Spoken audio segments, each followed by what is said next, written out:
Hi, this is Roy from Tesla Owners US, and today we have a special event. We have John here, and John is up to a super trip, and I would like to help him and promote him on his trip. He will also podcast on this trip. And I pressed insane. I went insane. And John, tell us something about your trip. So it started off as just a father-son road trip, an opportunity to spend more time with my son, just the two of us. And I planned out this route to, visit a variety of national parks and fun roads to drive and all that sort of thing, because he loves to drive. Yeah. And he drives a Mustang. Oh. I tried to get him into an electric car, and he would hear nothing of it. But, okay, let me tell you guys how we met. Okay. So I met John because John has a special history first. John was one of the EV1 drivers. That's correct. Right? Yep. So, and you had that EV1 for 3 years. For 3 years, Yep. and the lease went out. Yep. And you had to give it back, right? They Yes. took it away from you. They took it away. However, I kept the charger. You kept the charger. I still have the charger. This pedal charger. Paddle charger, yes. I have a little bit of EV history. Yeah. So he liked that electric car, and then one time we were the first ones having our Model S, the P85. Right. And John somehow contacted me and said, "Hey, I would like to do a test drive." And so we had some conversation back and forth until I had something to do, you had a lot to do, until we came together, and then he came to my work, and we had a test drive around the block. Yep. And what did you think about the test drive around the block at that time? Was it a feasible car for you? Was it what? A feasible car for you. Was it a car for you? Oh yes, it was definitely the car for me. Yeah. I mean, from what I'd read about it, Yeah. first of all, I'd driven an electric car for 3 years, so I kind of knew what I was getting into. Actually, I had already ordered the car when I test drove with you. Okay. So it was more of a, it's going to be a bit of a wait to get the car, and so I want to drive it now. And then he got his red Model S, right? It was a red one from 2013, right? 2013, yeah. Was it an 85? Yeah, at that It was time. an 85. It was an 85. And then later he liked it so much that he bought another 85, and you sold your bought another 90D. I bought a 90D. Yeah, in and 2016. And then you sold your 85. Sold my 85. Yeah. Got a good price for it. Yeah. And then I got an X for my wife. Yes. Now we have a Model 3. No, you have a Model 3. Yeah. So 3 electric cars. The Model 3 was probably meant to be for for your son to drive it. Well, that was the goal. Yeah. But he wanted to. So just so you know, he's in an after-school program where he is learning to fix airplanes. Yeah. So he is learning aviation maintenance technology. So he's used to working on piston-driven engines. That could change in this future. Well, it definitely could change. So initially he poo-pooed the electric car and all that sort of thing. And he goes to school at a high school that's fairly close, but to do his airplane maintenance technology program is out at 91st Avenue in Glendale. Yeah. So he has to drive a long way every day. Electric cars would be great for that, to drive a long way, right? Well, yes, and he told me he's getting tired of always having to put gasoline in the car. Oh, that's the first step. I got tired of that long time ago. Yes, me too. And so, we have essentially a fueling station here, because, we have everything is solar. Yeah, solar, and the light, what you see right now, is so bright here, but there are, they call them solar tubes. Solar tubes, yeah. They are lighting up the whole environment here. I have 3 of them in my living room as well. So now I have 6 of them. The whole room is bright.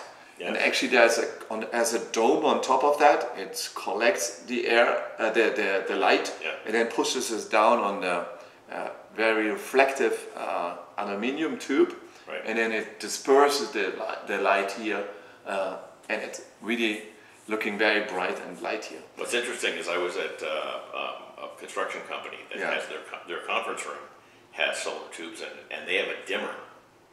Oh, yes, solar tubes. So you turn it, and it changes the amount of light that. But these are commercial ones, right? Because the commercial ones are even a little bit thicker.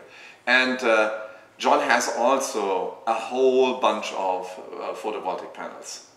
Yes, we have a 35.1 kilowatt system on the roof.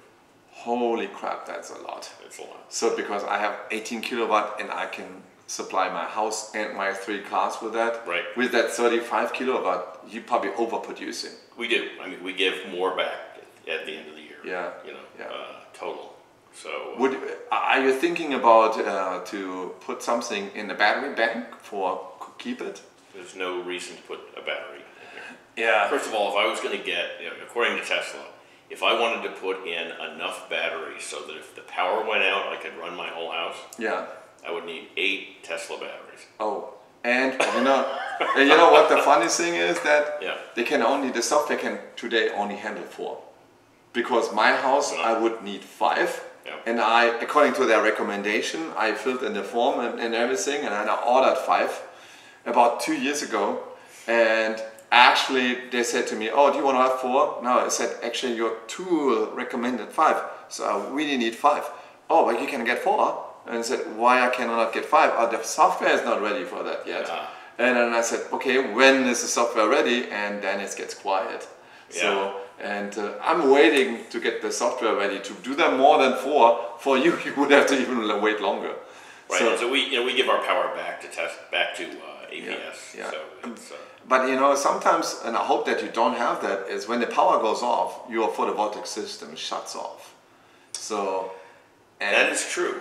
Yes, so at that time you do not produce, because the signal is the signal of 60 hertz or what it is not there, and then the whole power goes off. Because if you're producing and push it back into the grid, and someone is working outside there, this is their excuse. And working outside, then we have a problem here. Someone is working outside there, right? And so that's why you have to shut it off. Oh, so essentially, my cars are stay charged all the time. So it's if the power went out, I'd be fine.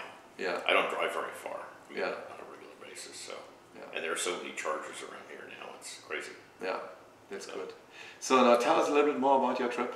So where does it start? Where does it go to? Yeah. So we start at Arizona State University School of Sustainability on July 1st. Yeah. And it's actually one of the best one in the country. It was the first one in the country. First one in the country for sustainability, right? Yes. Yeah. And I'm president of the School of Sustainability Alumni Association, so this is good. This is sort of, why I'm starting it there. And then we're going to Farmington, New Mexico. Yeah. And then 2 nights in Durango, Colorado. Mm-hmm. And then in Telluride for the 4th of July. Yeah. And then Aspen, Colorado, and then up through, we're going a circuitous route through Rocky Mountain National Park to Boulder. Yeah. And then a very long day from Boulder to up north into Wyoming, and then Highway 80 all the way to Park City, Utah. Okay. 2 nights in Park City. Then we're going to Jackson, Wyoming. Yeah. Then to Yellowstone National Park for 2 nights. Yeah. Then up to Whitefish, Montana for a night. Mm-hmm. And then Banff for 2 nights in Alberta and Canada. Oh, good. And then all the way north, that way. And then farther north than that to Jasper. Yeah. So Jasper National Park in Alberta. And then a very long day from Jasper to Whistler, which is on the west coast, or near the west coast of British Columbia. And you have it all planned out, right? Well, it's all planned out. The route we're going, so the Jasper to, I forgot the name of the interim stop. Yeah. But there are no superchargers up there. So you have destination chargers. The hotel in Banff has destination chargers. The hotel in Jasper has destination chargers. So you would have to stay there a little bit. Yeah. Well, we're staying 2 nights, so it's all set up. And then that according to the the mapping systems, the two EV route planner, and if you use the the Tesla one on their website, you actually can't get there from there. I mean, from Jasper to I forget the name of the Kamloops. Yeah. So there's the Kamloops supercharger. Yeah. From Jasper to Kamloops in the winter cannot be done. Yeah. In the summer, it still shows it not being able to be done. But I, connected on Facebook with the Tesla owners up in Alberta, and also the ones in British Columbia, and they said it's doable in the summer. Yeah. So. And but just to make sure. It draws a lot of energy in wintertime because of the heating of the battery pack and the in the winter it's less, right? Yeah. Less power. And then there is a place called Blue River along that route. Yeah. And has a charge point. Charge point charger. Charge point charger. Yeah. At a now on Tesla says it's a destination charger. ChargePoint says it's one of their chargers, so I guess we'll figure it out when we get there. Just to make sure. But you have a ChargePoint card, right? I have a ChargePoint card. But this is at an inn, so we're going to stop there and have breakfast and give ourselves just a bit of a charge, just to make sure that you can continue. No challenges. I just recently read is some of the guys in the Model 3 with hypermiling got 668 miles or something. How fast are they going? Really? Probably between 25 and 35 miles. Right. So now we're what we want to show on this trip. Good. I mean, we are so, and I can finish the route here in a minute, but I just want to say what we're trying to show, and there's going to be a full report when we're done. Yeah. So we're going to do an entire write up about what we achieved, and so. We want to show people who are maybe on the fence about buying an electric car that you can do this very aggressive 6,000 mile road trip and you have nothing to worry about. Yes. And so, and one of the things I would like to do, I'm not sure I'll be able to do it because I can't really figure out, I don't know, is it the algorithms or whatever, to sort of do a graph and show well, we can do this trip in a Tesla and it takes 31 days, but if you want to do this in a Leaf, it might take a little bit longer, but you could still do it. Yeah. Or if you want to do it in one of the other electric cars that are out there. So, but it's going to be carbon neutral. Good. So all of the, and I'm doing this as I'm donating my trip to the Rocky Mountain Institute, which is a think and do organization. A think and do tank is what they call themselves, and they work for a low carbon energy future. And so I donated to them, and they're going to use it for fundraising and also for awareness. Good. And they have one of their projects is something called Watt Time, WATTIME.org, I think it is, or .com, and it is they can tell you, it's kind of an API-based system where they can put this API on your car, for example, and they can tell you when you charge where your energy comes from. Where your energy comes from.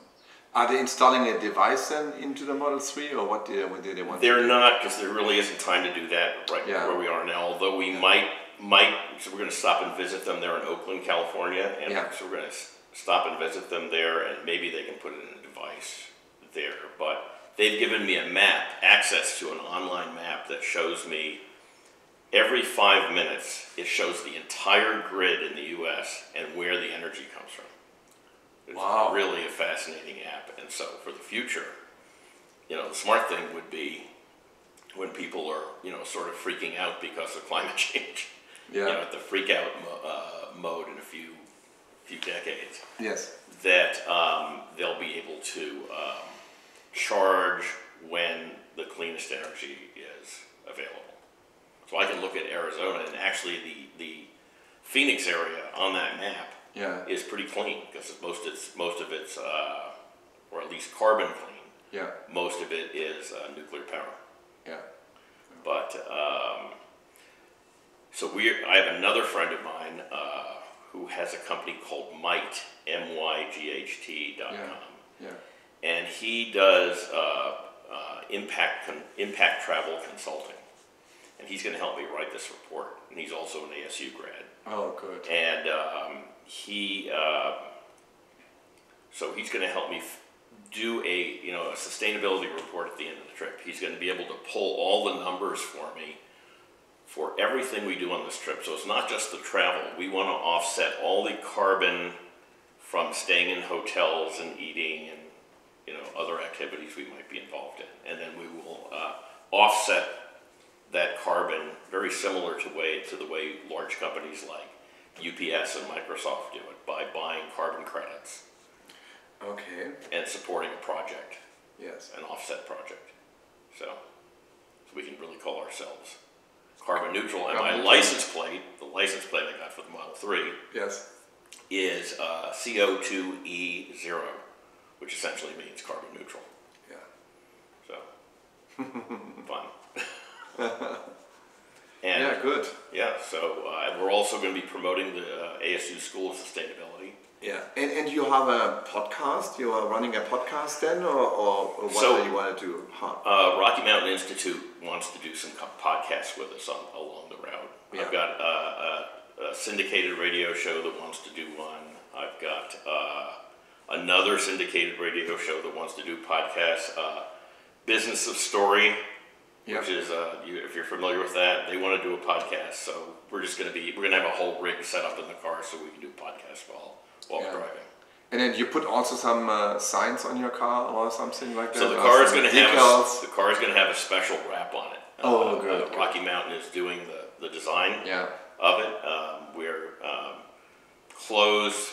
We're trying to raise money for them, so we have sponsorships available to get your name, your company name on the car. But I need to know all the companies that are involved by May 31st, so that's the next week. So by May 31st. Not a lot of time. So who do they have to contact to? They have, we have a blog site that went live on Earth Day. It's TeslaRoadtrip.blog. TeslaRoadtrip.blog. Yeah, at the bottom of the homepage is a link to the sponsorship. And then you could donate there, and then can include your company in there and so on. Right. Yeah. Right. And the money, all the money goes, for the sponsorship goes to the Rocky Mountain Institute. So I'm not making any money from this trip at all. And okay, when does the trip start? What is it? July 1st. July. 8 a.m. in Tempe. 8 a.m. I think we're going to get there at 7, have breakfast, and then hit. And how many days you are expecting? 31 days. 31, the whole month of July. Whole month of July, yeah. So it's going to be all the way up to Canada, all the way across Canada, and then all the way down. Okay, yeah, so I left off at Whistler. Yeah. Then we go down to Vancouver for a night. Yeah. And I have a friend from Seattle who's a firefighter who's going to come up and meet us in Vancouver and drive with us down. He has a cabin on Whidbey Island, so we're going to drive to Whidbey Island, spend the night at his cabin, and drop him back off at his home in Bothell, Washington. And then we're going down to Seattle, and then up to the Olympic Peninsula, so to a place called Port Townsend, and then counterclockwise around the Olympic Peninsula. Our next stop will be Seaside, Oregon. Yeah. And then all the way down the coast of Oregon to Port Orford, Oregon. It's all the way then, are you going down after that PCH down on Pacific Coast? Yeah, most places. I mean, there are a few places we're going inland, but so we go to Port Orford, then we go, the next night is another long trip to Santa Rosa in the wine country. Yeah. Staying with cousins there. Mm-hmm. And then down to San Francisco, staying with cousins there for 2 nights. That makes the trip not that expensive. Well, those. I think you want to see them anyway. Yeah, so I want to see them anyway, sure. And there are 2 events in San Francisco. One the night we get in, and the next night is a Rocky Mountain event. Yeah. And then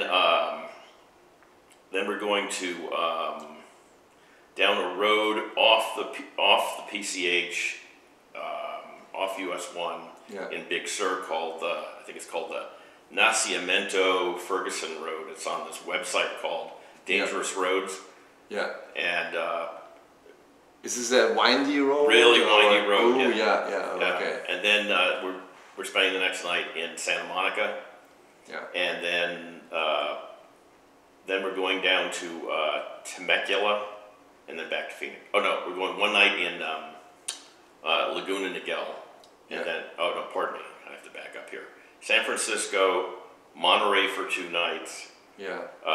Santa Monica, Laguna Niguel, and then home. And then we're doing a couple of other things. There's an ASU organization called Center for Science and the Imagination, and they created a graphic novel, otherwise known as a comic book. Yes. Called Arizona 2045, and it's all about. It's designed for middle school students. Yeah. And it talks about the transition to clean energy in this comic book, and then it includes teacher materials, so it's for kids learning about the future of clean energy. Good.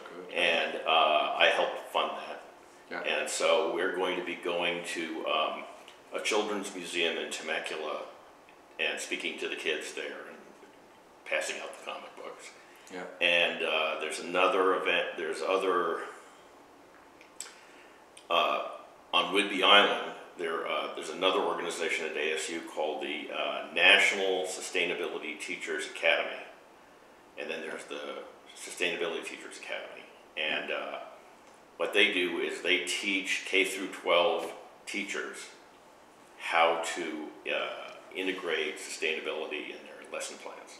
Oh. And so when we're up in Whidbey Island, we're going to meet with a bunch of teachers and also distribute these very nice. lesson plans. So, and then in planning this trip, I reached out to virtually all the Tesla owner groups. Yeah. We got one owner group that's there's going to be a Denver meetup. Good. There's going to be a Fort Collins meetup. There's going to be there'll be one in Park City. Yeah. There'll be one in Calgary, Supercharger, Whidbey Island. I mean, not Whidbey Island. Whistler. There's a group there of both Tesla owners and EV fans. Yeah, group. I forget what the organization is, but so there's going to be a meetup there at the Fairmont Hotel in Whistler for breakfast. There'll probably be another get-together in Monterey. There's another one in Orange County. So all of these Tesla groups, knowing what we're doing, are coming out and having meetups. Good. So you have to stick to your timetable there. Yeah. So you we're there to drive. We're there to drive. Yeah. So okay. The only time when we're not doing actually work, when I say work, meaning meetups and events and that sort of thing, is when we're in Canada. Yeah. So we're 2 nights in Banff and 2 nights in Jasper. Yeah. And 1 night in Whistler. I mean, we're really there just to have fun. I think the whole trip will gonna be fun. It is gonna be fun. There's no question. And we're gonna be, we've got a lot of social media. We're on Facebook. We're on Instagram and Twitter.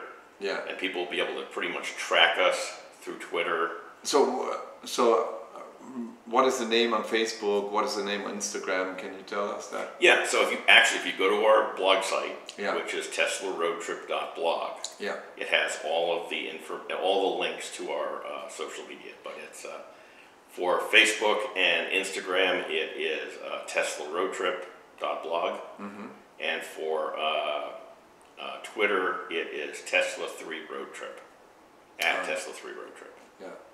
And we're going to take a lot of pictures. We're going to interview people at every. We're going to interview Tesla owners at every supercharger.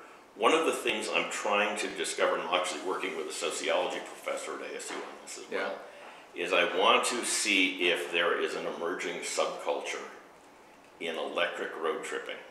I mean, I know this is kind of early in that, But what I want to see is, are there words that electric road trippers use that are different than what ICE road trippers yes. would use? You know, is there a description? Is there a word that So people use? I have to explain ICE a little bit because I Yeah. have some from Europe. Yes. Some watchers there. ICE is internal combustion engine, Right. and we call them always ICE. ICE. Right. Yes. ICE trucks. ICE cars. And yeah, so you want to see, you know, I want to see if there's a special glossary that people use to describe. So what I noticed also from my rental car company, what I have there for Teslas, for Spark Rental, Yeah. is that those people who are renting those cars, even if I give them 100 miles per day, they like to drive more. Sure. So it's a always fun car to it's drive. always the intention, whatever car it is, it does not matter if it's a Roadster, the Model S, the Model X, or they want to drive more. And they like to drive more because it's nice to drive. It's very clean. It's very easy. It's you can have a conversation in the car. It's Yes. not loud and so on.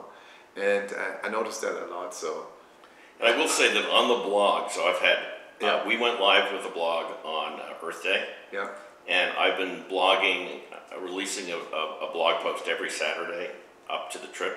Once we start the trip, it'll be a daily blog. good. So, and I'm blogging about a lot of different things. I'm blogging about adolescence. You know, this is my son's, you know, adolescence. I'm reflecting on my own. I'm surprised I survived. And, but I am also reaching out to the audience. Yeah. And I did a blog on road music, and I'm asking people in the who are following us to provide us a song list. Oh yeah. So I've asked for song lists, and the naming of the car. So right now, the name of the Model 3 car is What's Her Name? WATTS, her name. What's her name? What's her name? What's her name? Yeah, yes, what's her name? Yeah. But I'm putting it out to the community for everybody to tell me what we should name the car Yeah. for this trip, you know, and what we're doing and how we're doing it. Yeah. And then I'll put the top 5 names on Instagram and ask people to vote on it. Good. Yeah, or you know, some of the social Yeah, media. you can do that. And then we'll name the car whatever the audience comes up with. Yeah. So we want to do things like that to, you know, engage the audience in the trip. Good. What I want to do, if you allow me to do, so I want to go around and get a little bit pictures of those solar tubes. Sure. Yeah. Some movie. I don't know about the solar tubes. You can't really see them from the top, but but the solar panels. from the inside here. Oh, I mean sure. those ones. Uh-huh. And then we're going out to the solar panels and Yeah. about the electricity, what you're producing, what you're actually overproducing. Now you have to tell me that with APS, how did you manage to bring 200% capacity in, or whatever capacity it is? So it's a full house system. So Yeah. Our provider is it's American Solar and Roofing. Yeah. And you know what I like about them is that first of all they're local, and secondly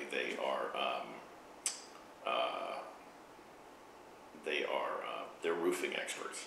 And you have more, your house is more Adobe style, so that there is a flat roof, right? And then There's a flat roof, yes. So you have flat roof, and then so it's easier to push the panels in the direction where they are optimized towards the sun. Or Yes, which is essentially south. south, You yeah. want everything south. So, and yeah, there's a few trees around. Because Those are cut usually back. when APS does it, they said, oh, we only recommend you to do 125%. Yeah, well, they want to sell you electricity. But you went over it when you said, hey. So yeah, and I'm grandfathered in so the latest rate change doesn't affect me, Yeah. and so we are selling it back to them at retail. Oh. So we're not. So because I'm not selling it back to them at retail, because I'm selling it back to them at production cost, which is what, 2.7 cents or whatever. Yeah. Right. So yeah, okay, that's fair. I think Yeah. that would be fair. And in these circumstances, I would not want to have a battery pack only just for emergencies, and the power goes off, that I can push the energy in the battery and keep the house running. So, but in your case, you get the fair value for that, because what they're charging in retail, you get from them charged, right? Because what it is actually is you're pushing it back to the grid. The next neighbor to you, he's taking it. So to give you an example, this is a 6,000 square foot house. Yeah. My electric bill's $41 a month. Wow. Yeah. So now during the summer, that goes up. Yeah. Because there's more air conditioning, right? So it may run $120 or something like that. Yeah. But $41 is almost the base value. It is the base value. It is. Yeah. It's the base value. Yeah. It's the grid costs and the taxes. The taxes and the fees and the whatever. Yeah, and all the fees. Yes. Yeah. I still don't believe all those fees, but That's same with me. It's where all the fees. As much as we'd all like to go off the grid, right? Yeah. So the only way to go off the grid is you'd have to have a massive amount of batteries, I would think, to do that, to guarantee that. What I don't understand a is load that controller of some sort. What I don't understand is we could help them, right? If all of our houses have massive amounts of batteries and they go on a shortage of electricity, right? We instantly could push them up so that they can go over those shortages and they would not even have to. They don't see it that way. Yeah. They see it, I think all the utilities for the most part see this as, it's competition they don't want. Yeah. But there's a new model coming. There's a lot of different things, microgrids and everything. Yeah. So eventually they have to get on the wagon, right? Yes. And figure out a new business model. So. Okay. So then let's go around here. First of all, thank you for. Pleasure. For and thank allowing you me to go here. Giving me my first Tesla ride. That was great. No, we're always joined at the hip for that, aren't we? No, that was important for me at that time. Even when we first didn't get to immediately go, he doesn't have time, I don't have time, he doesn't have. But at the end, we said, hey, it makes sense, and you wanted to drive it, and I was very proud that you were one of the first EV1 owners here in Arizona, because it was not much around. It was in California and in Arizona, and maybe a few other states. It was California and Arizona. Only those two states. Yep. And you are for one of them. And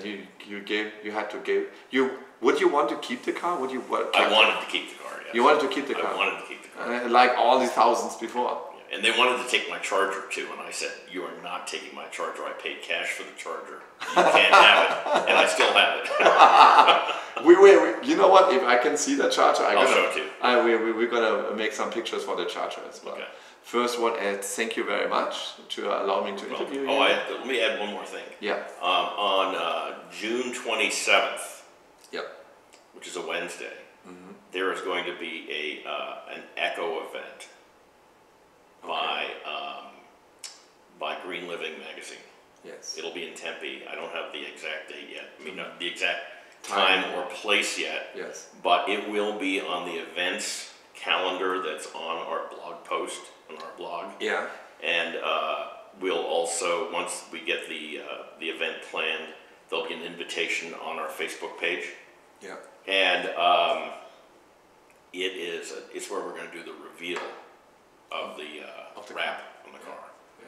So June 27th, Wednesday. Okay, good. Afternoon. Yep. All right. Okay, good. Then let's go around a little bit around your house, and then we want to see that old EV1 charger, Sure. the pedal charger there. Yes. And then we say good day. We wish you all the best for that. Thank you. I just want have a people good to follow trip. us. Yeah.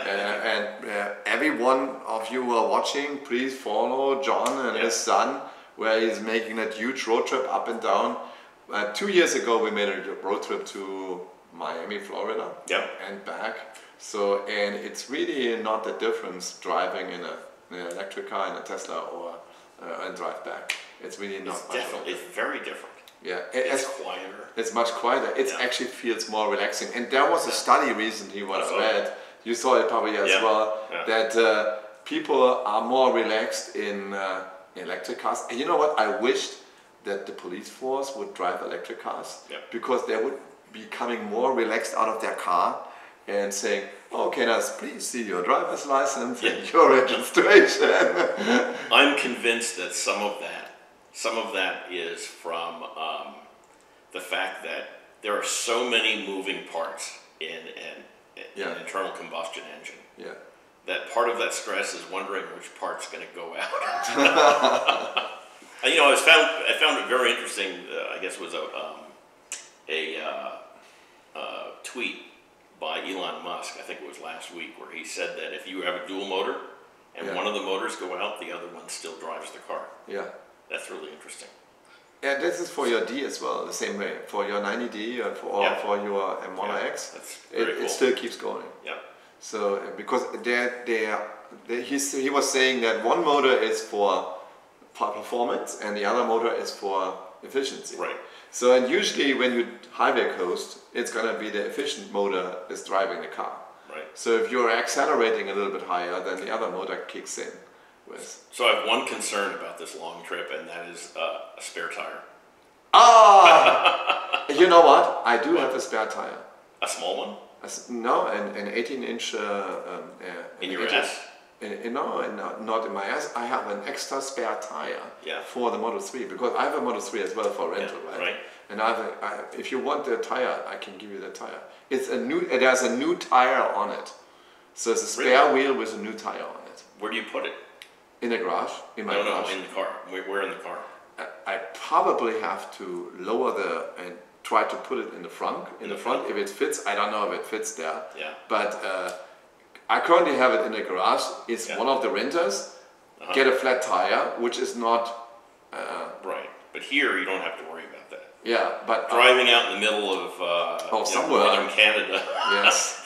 You know, I just don't want anything to delay us. More than it would have to. But even roadside assistance would take much longer to get to you. Yeah. What about run flat tires? Yeah. I don't know if there are run flat tires currently available for. I had run flat, so after I gave up my my EV1, I got a Mini Cooper, and it had 4 run flat tires on it. I have not checked if there's a run flat tire on the Model 3. I would think that there would be more rolling resistance, and it would cut down on the mileage. That's the case. Right. That's the case because there's probably a tube of rubber in there, or much more thicker rubber in the tire itself makes the wheel heavier, and you have to propel that wheel. So. But if you want, I offer you if you want that spare tire. I don't know if I need it or not.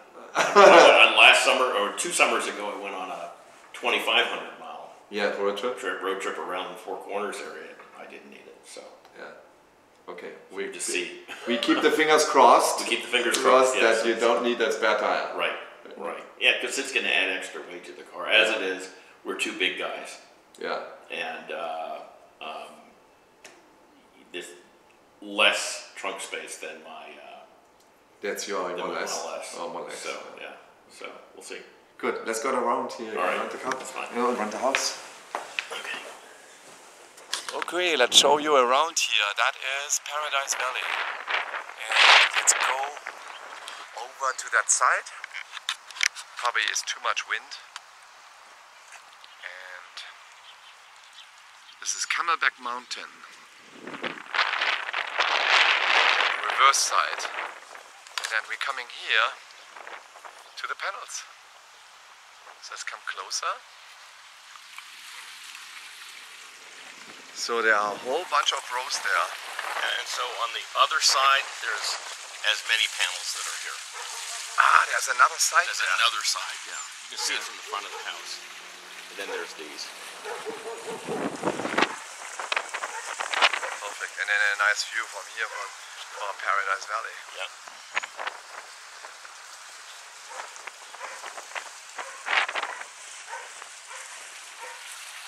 Okay, let's come to here, and then you see John is stepping in there, and we have here the Model 3, which is currently covered. and he was so nice to allow me also to charge my Roadster while the time we made the interview. Here's his 90D, the red one, and then we are going to the pedal charger. Yeah, well, that kind of needs to be cleaned up, but there it is. Okay, let's go, watch it. Oh, that is a really piece of a monster piece, but, but that was the pedal charger. Supposedly it can be converted. Yeah, and yeah, to regular, no? Yep. And you get probably from here's the pedal. Yep. And that's what you sticked in there, and it was inductive charging. Yep. And it charged the car in front of the car, like the Leafs today. And this charger, you know what? I might help you to convert that. You can get probably 32 amp out of that. We'll see. Or I like it's just kind of a piece of history. What I'm going to do is clean it up and mount it on the wall. That would be nice. Just like an old piece of history. Yes. Okay, great. So let me show that license plate. SUSTNBL, sustainable. You want to see the license plate on the back of this? Yeah, sure. You know, all of those nice vanity license plates. Huh? Yeah, it's definitely one of the things I want to collect. Yeah. As I CO2E equals 0. Right. You know, I have the same cover for my red one. Yeah. Same cover. It's a nice cover. Yeah, it's a good cover. I mean, it takes it all the way down to the ground. Looks pretty impressive. I would like to have that for my Roadster. Did you get the arrow? Going here to that charger. It's a regular 14-50 at 240 volt, 50 amp breaker, 40 amp output, and he was so nice to let me charge on that 80 amp, 100 amp breaker, 80 amp outlet for the wall charger, which goes with an adapter in my Roadster. Okay, John, thank you very much for your introduction in your house and everything around. You're welcome. And in your the cars what you have and the event what you are going to do and the whole trip and so on. Yep. We will see us again. Yes, we'll see you again. I'll see you at the next Supercharger. Yeah. Or at the new, hopefully you'll come on June 27th for that event. I have to look at my calendar. Okay. What's happening on June 27th. Okay. But if it's possible for me, then we do another movie on June 27th when you are at the Echo event. At the Echo event. Yeah. Okay. Cool. Sounds good. Thank you. Thank you.